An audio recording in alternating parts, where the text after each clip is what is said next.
Section 1.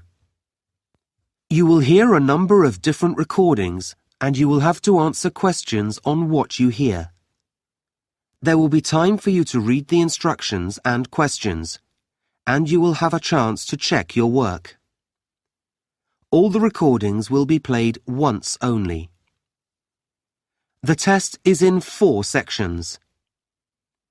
At the end of the test, you will be given 10 minutes to transfer your answers to an answer sheet. Now turn to Section 1.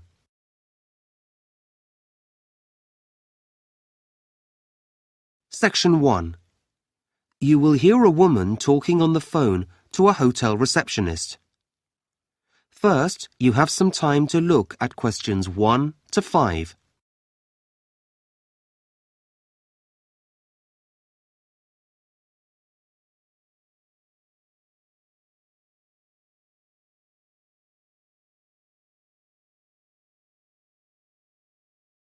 You will see that there is an example that has been done for you. On this occasion only, the conversation relating to this will be played first.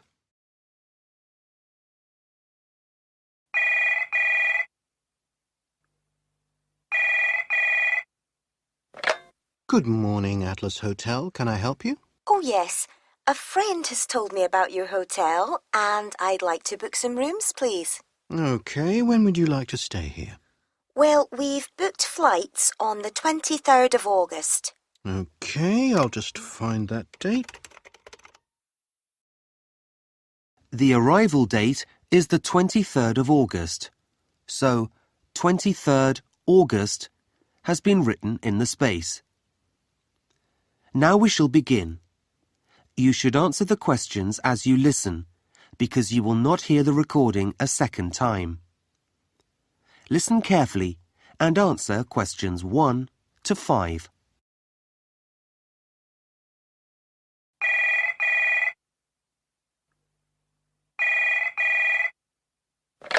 Good morning, Atlas Hotel. Can I help you? Oh, yes. A friend has told me about your hotel and I'd like to book some rooms, please. Okay, when would you like to stay here? Well, we've booked flights on the 23rd of August. Okay, I'll just find that date. That seems to be fine. We have a few rooms available then. Oh, that's good. I was a bit worried. We've left things rather late. Well, you're lucky. We had 2 cancellations last week. Oh, Now, how long do you want to stay for? well, last year we only stayed a week and it wasn't long enough. So this time we thought 2 weeks, if it's possible. That looks fine. Yes, you do need plenty of time here to really relax. It'll be getting towards the end of the tourist season as well, so it won't be quite so hot then. Oh, good. We've got 2 children, and I was wondering if you have any rooms that are next to each other. Let's see. I'm afraid that isn't possible, but we do have what we call a family room, which is a lot bigger than a double room and can take 2 adults and 2 children. Oh, that sounds perfect. Okay, I'll book you in for that. So, can I have your name and address, please? Yes, it's Mr. and Mrs. Shriver. Can you spell that for me? Yes, it's Shriver. Thank you. And you said 2 children, didn't you? Yes, they're 2 boys of 10 and 12. Fine. And can I have your home address? Yes, we live at flat 29, Tower Heights. Okay. Is that England? No, it's Scotland, actually. We're from Dunbar. Ah. The postcode's EH41 2GK. Okay, great. That's a country I'd really like to visit. You'd have to bring a lot of warm clothes. I know. And can I have a contact telephone number? Sure. Our home number is 0131 99465723. 723. Thank you. I hope you don't mind, but we always ask our guests what the purpose of their trip is. I'm guessing yours is a holiday? Yes, we're really looking forward to it. Before you hear the rest of the conversation, you have some time to look at questions 6 to 10.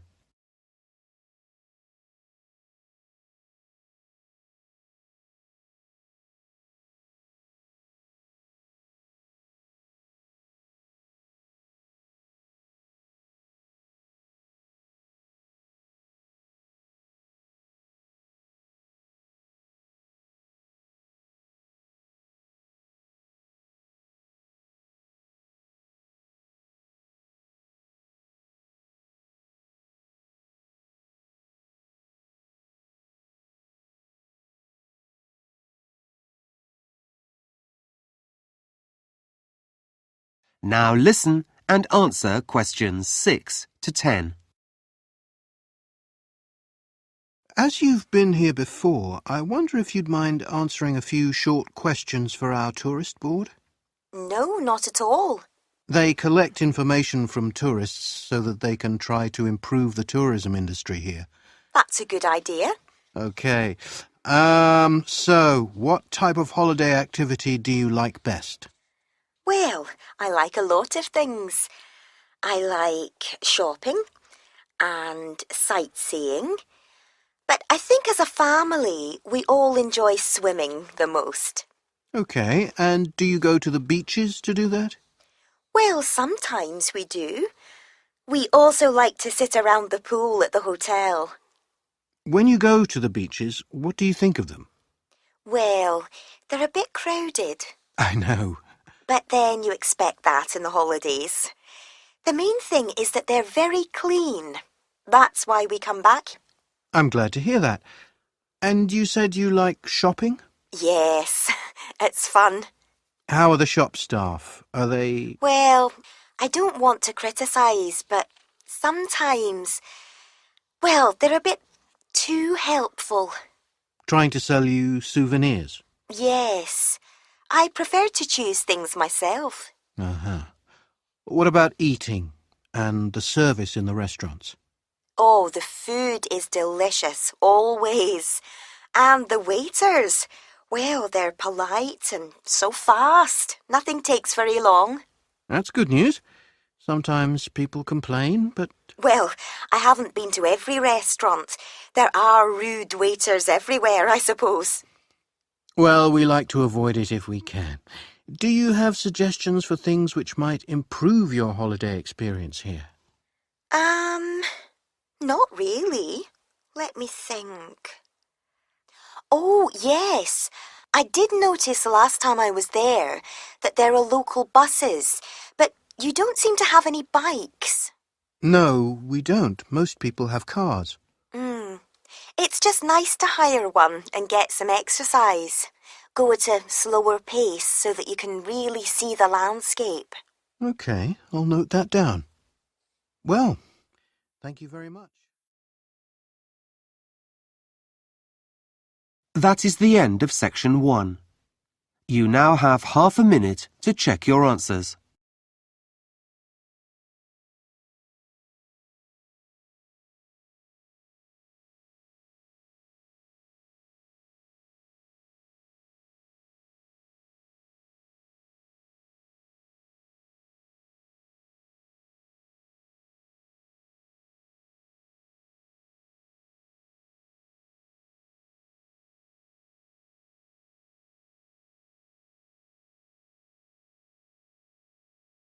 Now turn to section 2.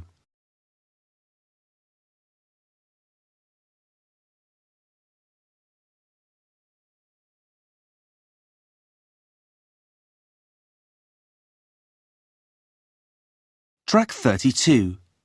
Practice test. Listening. Section 2. You will hear someone talking about a wildlife park. Before you listen, you have some time to look at questions 11 to 15.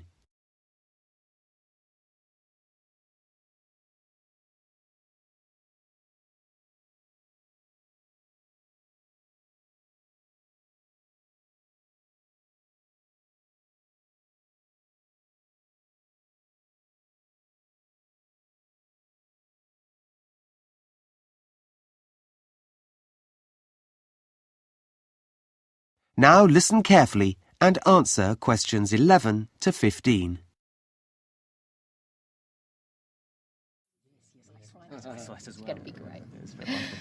Good morning, everyone.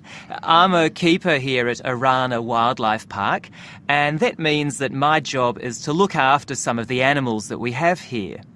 First, let me tell you a bit about us. The word Arana means welcome in the local Māori language, and we are very pleased to see you all here. As you probably know, we're run by a charity, and we specialise in endangered species of animals, birds and reptiles. The park grounds cover 80 hectares of land, and we have 400 animals altogether from 70 different species. So that you can see the animals in their natural environment, we've built streams and banks to separate you from the animals and make sure your trip around the park is safe. Our animals come mainly from here, New Zealand, and from Australia, Africa and South America. There are a lot of animals to see and quite a number of things you can do here, so let me tell you about a few of the exciting encounters before you decide where to go. One of our most popular animals is a type of giraffe called a Rothschild. It's easy to spot. It has 3 horns rather than the usual 2. Giraffes are amazing animals close up, and you have an opportunity to hand feed them here at the park at 12 noon or 3 in the afternoon. This is one of the most popular activities and will be one that you'll never forget. In fact, we believe hands-on education is very important, so you can touch or pat a variety of friendly animals, such as cows and goats, at the farmyard. This experience goes on all day and is designed to help children take an interest in animals and their environment. I can assure you it's not at all dangerous. Another exciting activity for visitors is watching some of our big cats reach speeds of up to 70 kilometres per hour during their exercise run. The cheetah is the fastest land mammal, and this event takes place at 3:40 every day. You can watch them go down their paddock in under 30 seconds.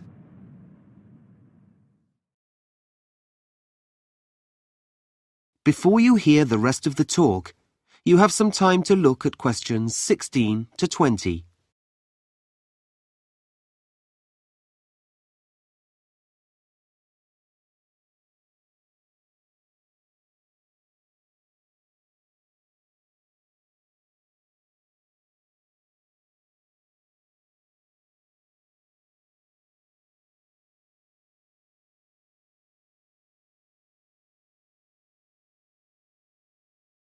Now listen and answer questions 16 to 20.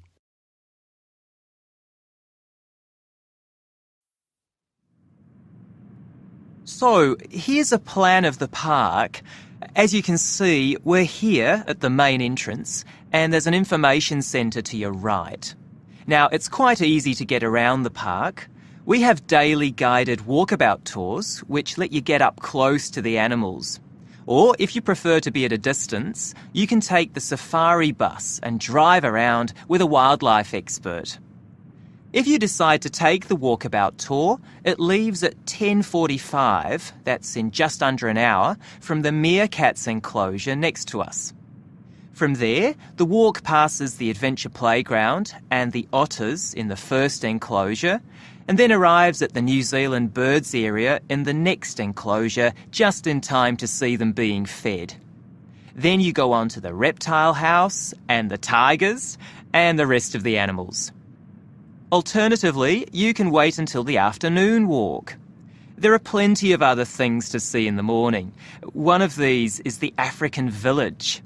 Just turn to your right from the main entrance, walk past the first bus stop, and it's just before the African wild dogs enclosure. It's a wonderful, colourful experience. You can also go to the shop and buy your souvenirs there. We have beautiful soft toys, giraffe and zebra, for children, and a whole range of t-shirts, hats and skincare products with an African theme. After that, why not have lunch in the picnic area on the far eastern side of the park? I'd recommend this because while you're eating, you might catch sight of the ostriches on one side of you or buffalo on the other. For the afternoon walkabout tour, you'll need to find your own way to the African lion habitat, which is on the west side of the park, just past the conservation centre. To join the tour, you actually go past the lion habitat. You'll see 2 bus stops, keep walking, and the meeting place is about half a kilometre after the second one. If you've gone past the zebra, you've gone too far.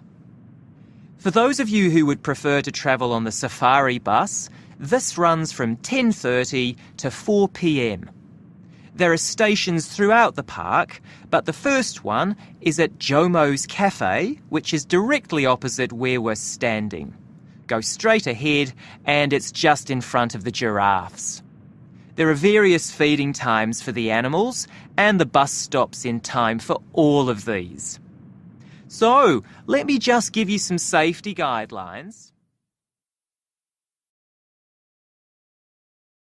That is the end of section 2. You now have half a minute to check your answers.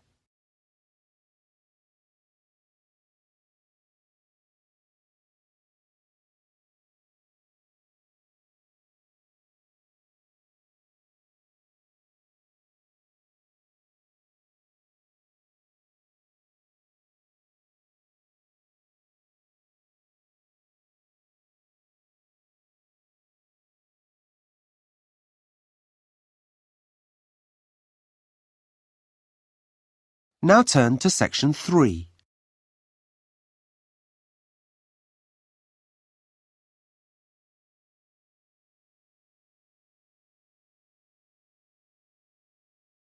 Track 33. Practice test. Listening. Section 3. You will hear 2 students giving the results of a survey they conducted. First, you have some time to look at questions 21 to 25.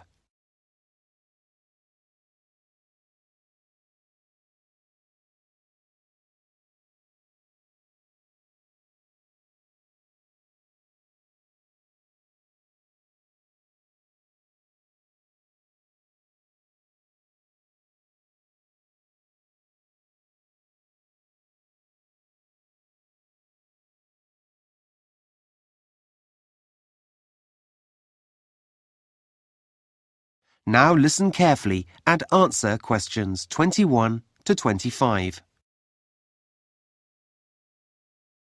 Right, now it's time for Sylvie and Daniel to give us the results of their survey into the study skills course that some of you did last term. Thanks, Mr. Driver. Shall I start, Daniel? Sure, go ahead. Okay. Well, as you know, some students in our year did the study skills course run by the English department last term. It was interesting because it was completely voluntary.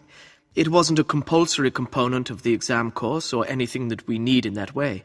But Mr. Driver thought it would be a good idea, that it would help with our other work. Yeah. So after the course finished, Daniel and I decided to review it, ask students what they thought about it, as part of our education assignment. Yeah. So this is how we did it, our study method. At first, we thought about interviewing students face-to-face, but we have so much other work, and we knew it'd be quicker to use email and just send out a questionnaire. Though we also had to write that. Yes, and this method does rely on students filling it in and sending it back, but the response rate was pretty good. Yeah, 70%, I think. Okay, so first of all, 33 students signed up for the course. And we did 12 sessions over the term, and they took place every Monday morning. A good start to the week, I thought. Yeah, and the rest of the week we could put things into practice. So, what did we expect? For me, I expected it to be useful for all my subjects. Things like philosophy. Yeah, that's what Mr. Driver had said. And I was right. I feel more able to deal with difficult texts now. You know, like the ones we have in economics. You feel you can do it. Yeah, I think other people found that it actually made them want to read more frequently and read books outside the course list. If you've got time. As for our teacher on the course, Jenny, everyone felt she was really good. We learned a lot from her. Not because she set a lot of homework or anything like that.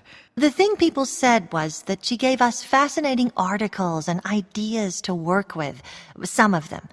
Well, we were quite happy to carry on looking at them at home. Yeah, that's so important. It's really easy to get bored in class, but that didn't happen.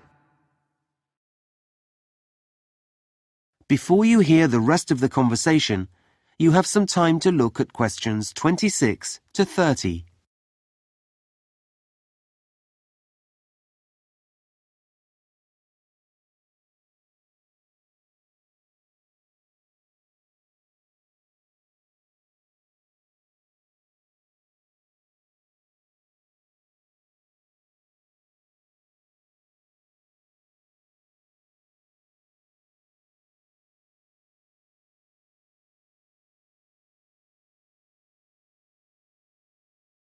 Now listen and answer questions 26 to 30.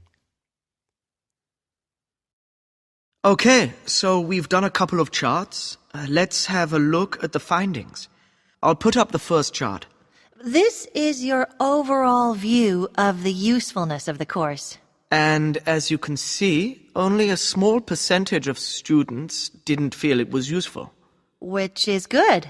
Yeah, everyone else had a positive view of the course, and more than half of us, that's about 60%, thought it was very useful.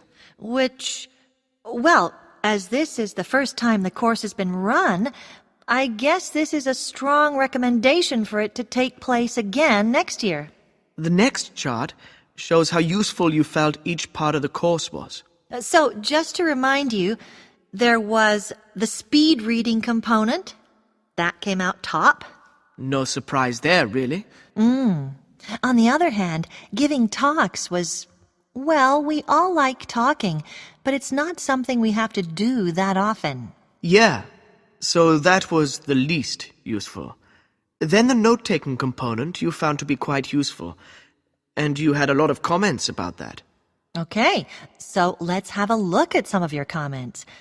You said a lot about the activities, but the main comment seemed to be that the techniques we learned on the note-taking course helped us focus more in lectures.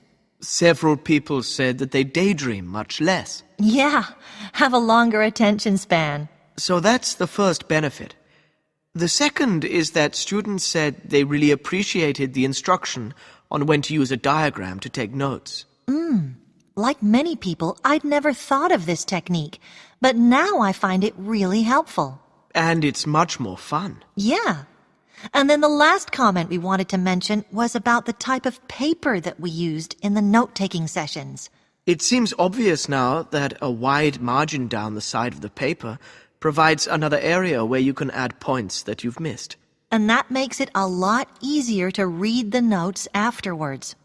Okay, so now we'll look at the results. That is the end of section 3. You now have half a minute to check your answers.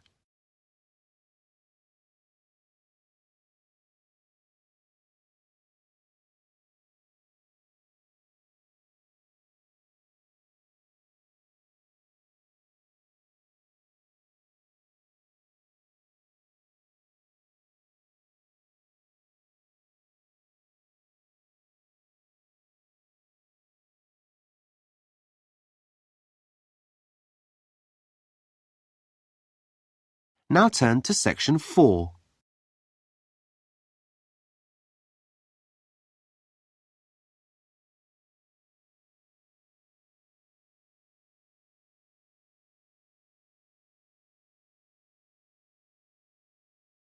Track 34. Practice test. Listening, section 4. You will hear a lecture about airport design.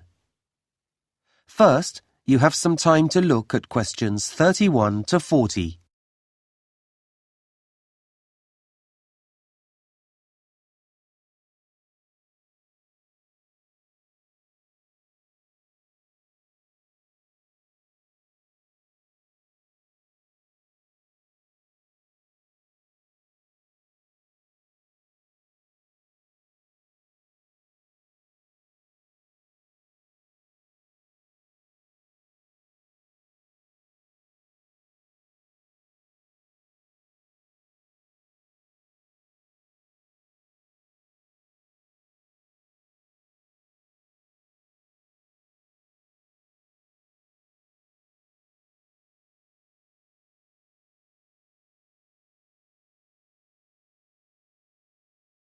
Now listen carefully and answer questions 31 to 40. Good morning, everyone. Well, last week we looked at some of the architectural features of modern house design. And today we're going to move on to look at airport design and how this has changed over the years. So if we start by going back to the 1960s and 70s, when there were a lot fewer airports than there are today, well, check-in desks, customs and waiting areas were all very basic. They were rather like a bus station, designed to allow air traffic in and out of the terminal, but not very welcoming for passengers. Even though passengers spent a lot of time there, the important features were related to the flights, rather than the people who took them, or indeed the places where the airports were built. But that all changed in the next few decades. And if you look at any big airport now, it's more like a mini-city. It combines a transport centre with a mall full of shops and facilities designed to make passengers feel more comfortable. So airports have been transformed. And as with any city building, their design now takes into account features outside the airport terminal as well.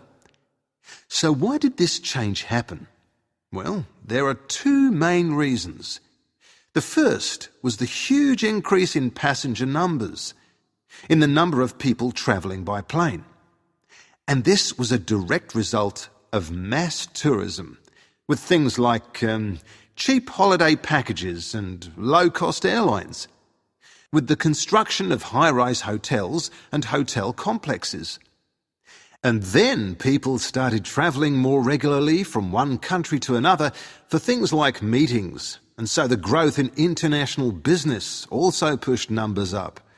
In fact, passenger growth has been so significant over the past 30 years that it's estimated that some 21st century airports will need to handle up to 50 million passengers a year by 2020.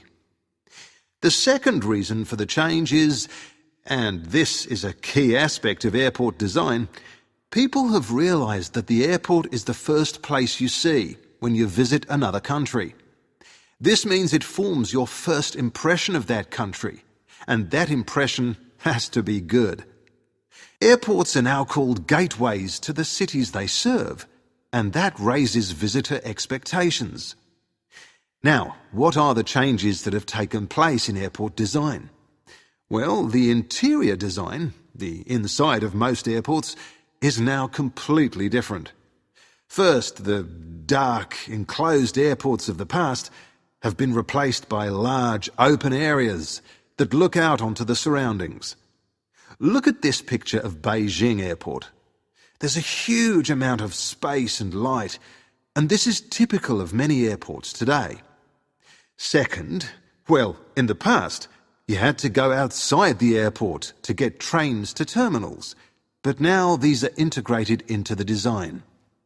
Also, airport walkways are wide and can cope with the large volume of people. People who want to feel calm and relaxed, who want to get around the airport easily. In this way, the stress of modern travel has been minimised. Outside, the buildings have changed too. Airports were once ugly buildings with large towers and concrete boxes around them.